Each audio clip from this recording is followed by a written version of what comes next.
জানাজার নামাজের তাকবীর ওয়াজিব।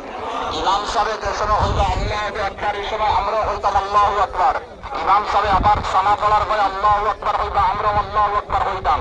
আল্লাহু আকবার তাকবীরের বাদে সানা পড়া সুন্নাত। যদি কোনো মানুষে পড়ছেন না গুণ হইতো না, কিন্তু নতুন সুন্নাত সালবা না। আর তাকবীর পড়া ইমাম সাহেব যারা হইবা আল্লাহু আকবার হলা আপনারা পড়া লাগবে তাকবীর আল্লাহু আকবার। 2 নম্বর, যদি কারো তাকবীর ছুটি যায় তো সালাম ফিরাইবার আগে তাকবীর আল্লাহু আকবার কইয়া এরপরে নামাজ শেষ করে নিবা। 3 নম্বর, আমরা জানাজার নামাজে শরীক হইছি, আমরা নিয়ত কিতা যে কোনো নামাজের নিয়ত ইমামে আজম আবু হানিফা রহমতুল্লাহ আলাইহির ফতোয়া নিজের ভাষায় নিজে নিয়ত করে নিবা। যে মতো এই মতো এক ওলি বা আল্লাহর এক বন্দার বা অমুকের জানাজার নামাজ আমি পড়িয়ার ওই জানাজার নামাজ পড়ে আল্লাহু আকবার হইয়া সানা করিবা। আবার আল্লাহু আকবার হইয়া দুরুদ ইব্রাহিমী নামাজের মধ্যে যে দুরুদ হইল দুরুদ বলিবা। আর এরপরে আল্লাহুম্মা আশরিল হাইয়িনা মাইয়িতিনা দুরুদ বলিবা।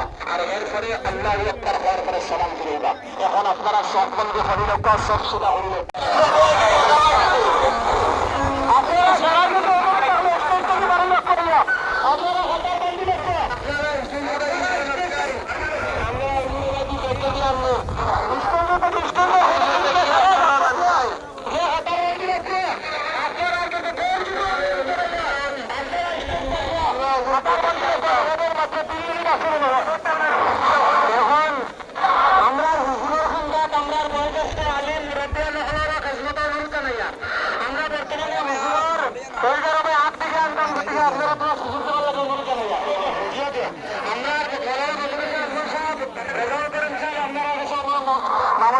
আপনারা আমরা সুযোগ দেখবো, আমরা হুজুর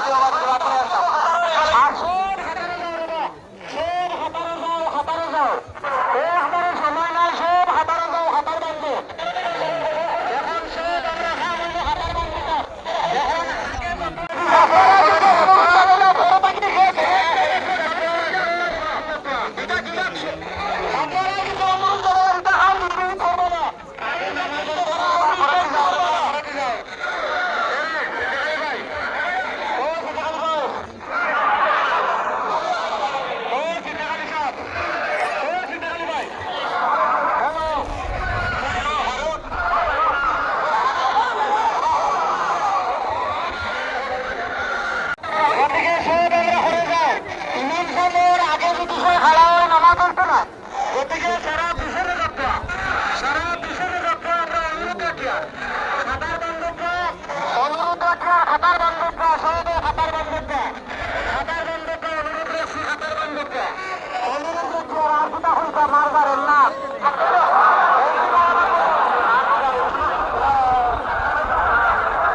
টাইম হয়ে গেল, 1 মিনিট আছে, আপনারা সব চিন্তা করে লাগবে।